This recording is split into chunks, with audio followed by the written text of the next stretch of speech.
Oke teman-teman, bertemu lagi saya lagi Gopinda. Kali ini kita akan membahas tentang kenapa sih Papua itu ingin merdeka.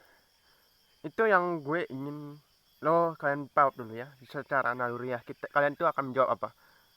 Yes, bukan mereka sebagai pengkhianat, tetapi mereka merasakan ketidakadilan dari pemerintah, kegagalan dari pemerintah. Itulah yang menyebabkan Papua itu ingin merdeka. Kenapa? Karena pemerintah itu gagal dalam mensejahterakan rakyat-rakyat Papua. Kita bukan ini bukan asumsi, tapi secara fakta aja lah. Ya itulah yang menyebabkan orang itu tidak puas dan ingin memisahkan diri, karena mereka merasakan bahwa mereka itu bisa membuat rakyat Papua atau membuat suku mereka itu jauh lebih baik gitu.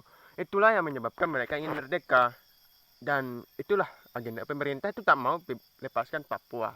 Dan aku tahu lah itu memang bagaimanapun negara itu tidak ingin melepaskan tanah. Tapi gini, kalau memang ingin mempertahankan rakyat Papua, ya majukanlah juga SDM-nya. Jangan cuma ingin SDM-nya, SDA-nya gitu. Sumber daya alamnya di situ. Gue tahu. Kenapa? Karena di situ ada kepentingan di situ bagi rakyat Indonesia. Kenapa?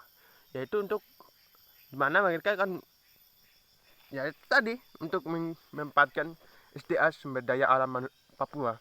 Karena Papua itu sangat-sangat kaya dengan sumber daya alamnya, teman-teman. Dan di sini saya harapkan ya pemerintah itu jangan cuma ingin mempertahankan tanah gitu. Tapi saya ingin ya pemerintah itu juga fokus pada peningkatkan kualitas SDM di sana. Bagaimana mensejahterakan? Kenapa itu Papua itu memiliki organisasi Papua Merdeka? Nah jelas bukan karena mereka itu karena bahagia, bukan, tidak ada satupun orang bahagia karena bahagia mereka ingin memberontak, tidak, tapi kemungkinan ya itu memang karena mereka tidak merasakan kebahagiaan. Artinya mereka mengetahui itu gitu. Kalau sini saja sudah jelaskan ya, kalau lo ingin atau kalau lo memang suka memberontak atau lo suka marah-marah, itu pasti karena apa? Karena lo tidak merasakan kebahagiaan. Dan disitulah yang terjadi di Papua. Kenapa? Karena di situ banyak sekali masalah kemanusiaan, ketidaksejahteraan, harga barang di sana tinggi sekali. Itulah yang menyebabkan itu OPM itu didirikan, organisasi Papua Merdeka. Kenapa?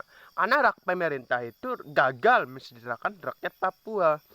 Jadi janganlah selalu menyalahkan kita tuh, janganlah selalu agenda pemerintah ya kan, ini atau organisasi kriminal. Ya itu tanggapan pemerintah, tapi tanggapanku beda ya kan, secara naluri aku beda, saya menangkapnya beda. Berarti kenapa itu terjadi organisasi untuk Papua Merdeka, saya menangkapnya beda. Kenapa?